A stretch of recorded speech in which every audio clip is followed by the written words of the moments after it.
Hi hello రాజమౌళితో NTR కు ఉన్న అనుబంధం గురించి కొత్తగా చెప్పాల్సిన పని లేదు. ఎన్టీఆర్ తో 3 సినిమాలు తీసిన రాజమౌళి తెలుగు హీరోలో తన ఫేవరెట్ తారక్ అంటూ చాలా సార్లు చెప్పాడు.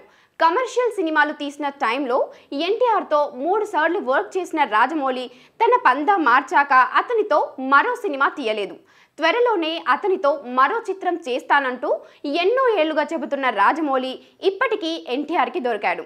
బాహుబలి తర్వాత ఏ సినిమా చేయాలనేది డిసైడ్ కాని రాజమౌళిపై ఎన్టీఆర్ తీవ్రంగా ఒత్తిడి చేస్తున్నట్లు పుకార్లు వినిపిస్తున్నాయి. స్టార్ డైరెక్టర్లు తనకి అందుబాటులో ఉన్నా లేకపోయినా వారి వెంటపడి మరీ తన పంతం నెగ్గించుకుంటున్న ఎన్టీఆర్ అలాగే కొరటాల శివ, త్రివిక్రమ్ ప్రాజెక్టులు ఓకే చేశాడు. అయితే రాజమౌళి సినిమా అనేది డిఫరెంట్ లీగ్ అనేది ఎన్టీఆర్కి తెలుసు.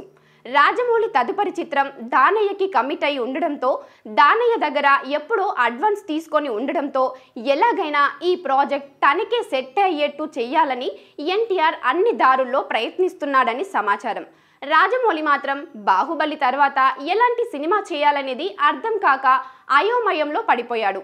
ఈ టైంలో ఫలానా హీరోకి చేస్తానంటూ కమిట్ అయితే తన ఆలోచనలకు అది మరింత కళ్ళం వేస్తుందనే భయంతో ఎవ్వరికి కమిట్ అవ్వడం లేదు. కానీ పట్టు వదలని విక్రమార్కుల ఎన్టీఆర్ తన ప్రయత్నాలు చేస్తూనే ఉన్నాడట.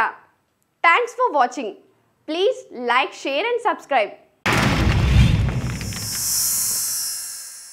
Like and subscribe Eagle Media Works.